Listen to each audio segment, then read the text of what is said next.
This is a test. This station is conducting a test of the emergency broadcasting system. This is only a test. Welcome. This is the Jeranism show. So we've got this National Geographic video we've all seen, Flat Earth versus Round Earth. I've pointed out many times before how hilarious it is that when the boat gets lost, and we'll look here real quick. Oh, you can see my mouse there, good. When this boat supposedly goes over the curve, and everyone says, oh, look, it's hilarious because there's water behind it. Remember, you're looking out over the sphere of the Earth, draw a straight line, a tangent, and what would be impossible is to see water behind the edge of the Earth. The edge that they say is blocking this board would also block any water behind it. Obviously, that goes without saying. Yeah, we see tons of water behind here. Again, just proving their point. But here's what I didn't see. Somebody took this screenshot, okay, and showed this board. Now, do you see anything deceptive about this? At first, you might not. It kind of hit me like, what the hell? So this is what Nat Geo's up to. Nat Geo is so pathetic that they have to basically lie and set up an optical illusion. So the optical illusion is the black line, when it gets out to the water, looks like it would be where the middle would be. So you would think you would have one white above it, one white below it, one red, and then another white. There's no white down here. So they've set up an optical illusion. Now when it gets out to the water, I don't know how I didn't see this. Shout out to whoever pointed this out on Facebook. Target. I mean, what a bunch of dirtbags. All these guys from IIG, everybody from Nat Geo.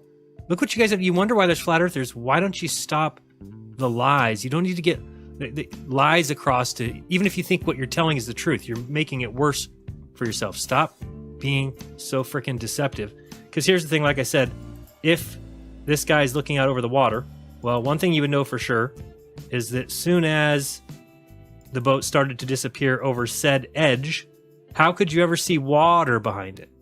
How could this guy see water behind the boat? I couldn't. It'd be impossible. But not to Nat Geo, they're just basically idiots. Let's listen. The entire boat would remain visible. Oh, yeah. So it'll be a very visual depiction of the curvature. This guy, I mean, you are probably the biggest deceiver of them all. I guarantee you're in on this whole, oh, let's make an optical illusion to fool flat earthers. Then you wonder why you ask Mark Sargent at the end, hey, Mark, how come this doesn't change your mind? Well, maybe it's because you guys are cheating. Really interesting is that some of the flat earthers, including Mark Sargent, are actually going to be here for this test. They want to see it for themselves. What do you think is going to happen here today? I appreciate a scientific group coming out and trying to do this test. Spencer, tell us when you're ready. I'm ready. Okay, so watch this. Starting? Yeah. Okay, so the test is starting. I've met this guy too, and if he was in on this nonsense, why would you paint it like that? Starting right now. So you'll see that anybody looking at this is going to make the mental construct that the black line is in the middle. That's just what your mind does. It's not. You're not going to be paying attention to where the stripes are. All the stripes are clearly visible. But sure enough, as the boat reaches the horizon... How is that reaches the horizon, bitch? Reaches the horizon? The line way back here? The one several miles behind your boat? Stripes begin to disappear. So the stripes begin to disappear one by one. It's pretty amazing. You can actually see it pretty clearly with this camera. Oh, can you see it pretty clearly? Show me. And you see that... Okay, so right there, what is being blocked? The bottom half of the one red line? That's all that's being blocked. And we know that that's easily waves. Easily. And nobody would say anything different. If the red line, remember the red is the bottom. Look back here. It's fine here. I can't find this thing. Where's that picture? There we go. The red is the bottom.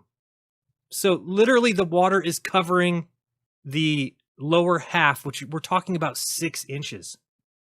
It's covering 6, which is just, I mean, you could stick the thing in the water that deep.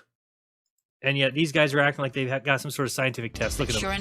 Sure enough. As the boat reaches the horizon, oh, yeah. The stripes begin to disappear. Look at them disappear. One by one. One by one.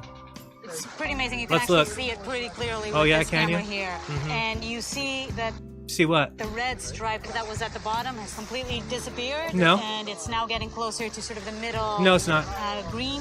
No, there's no green stripe. Still, that's the full red stripe. It's a full red stripe, you dumb. 1.5 stripes. 1.5 stripes? Let me hear it again. Let me hear it again. Please tell me this guy, this scientific guy, this guy from the Independent Investigations Group, IIG, some holier than thou people. These guys believe in science, damn you. Science. They believe in science. They don't have biases like you idiots. It's now getting closer to sort of the middle. Hear what he says again. Green stripe, that is. So we've lost about 1.5 stripes. Yeah, I would agree, about 1.5. You guys, how many stripes do you see missing from that board in the chat? Please tell me. How many stripes do we have missing there? I'm going with 1.5. Easily, you've got the entire red one that was on the bottom, plus another half of another one that doesn't exist. 1.5. We'll see what the chat says. Maybe the chat agrees. I think it's 1.5. It might be 2. There might be 2 stripes that are missing, because we definitely have the full red one, and then the full white one. Well, there's not really a white one below it, but let's pretend there was. I'd say 2.5. At least 2.5. Maybe 3. Now I look at it, it's maybe 3. Probably 3. So thanks, IIG. Thanks, Nat Geo. You guys are as good as Stephen Hawking on his Genius program. Okay. What a joke. Right. 1.5. 1.5, he said. What 1.5? What 1.5? You mean the half of the one? He meant half of the one. So we've lost about Half of the 1.5 one. stripes. Right. So this can only happen why? It can only happen why? What? Because of the curvature of the Earth. Right. I mean, this guy's so scientific. The only reason that it can happen is because of the curvature of the Earth. How do you guys not know this? Wow. It's amazing. I love these guys. I want more scientific people to give me their evidence, because clearly these guys, they don't miss a beat.